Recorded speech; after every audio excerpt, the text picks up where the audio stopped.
À l'étape 3, elle est intéressante, compliquée, très variée. Donc il y a beaucoup de boulot pour le navigateur, puisqu'on passe dans des endroits très étroits, avec des zones de restriction. On passe de systèmes météo différents, de moussons. Si on passe dans le sud de l'Inde, on peut avoir du dévent, on peut avoir de la brise de mer, de la brise de nuit. Après, il peut y avoir des cyclones entre l'Inde et le détroit de Malacca. Après le détroit de Malacca, alors là c'est une aventure. En plus, il a plu énormément ces derniers temps, donc on peut croiser un peu toutes sortes de choses, des toits, des maisons, des frigos, des machines à laver. Voilà, c'est un peu l'aventure. On parle un peu de pirates.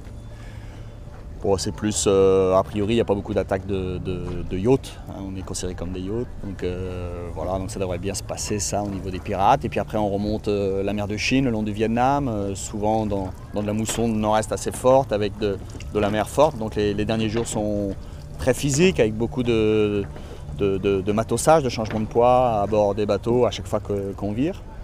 Et puis une arrivée en Chine, qui est toujours un peu spécial, ça va être la deuxième fois qu'on arrive là. Et voilà. Donc pas mal de choses à voir, à faire, pas mal d'aventures possibles.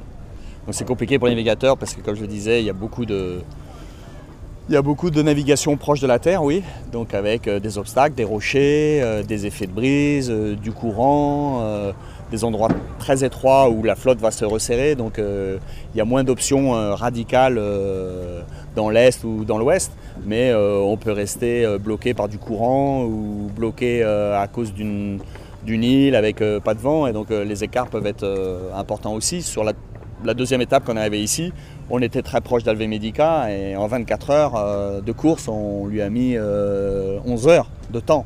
Donc proche de la Terre, il peut se passer beaucoup de choses.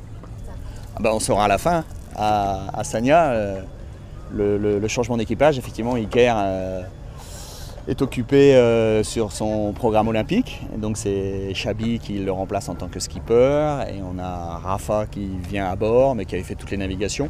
Et donc c'est quelque chose qui est préparé normalement depuis longtemps à l'avance. On sait qu'Iker ne sera pas là. Donc sur la deuxième étape, on a déjà préparé son absence avec des prises de responsabilité d'autres personnes dans l'équipage. Et donc on va essayer que ce soit pas un moins, mais un plus.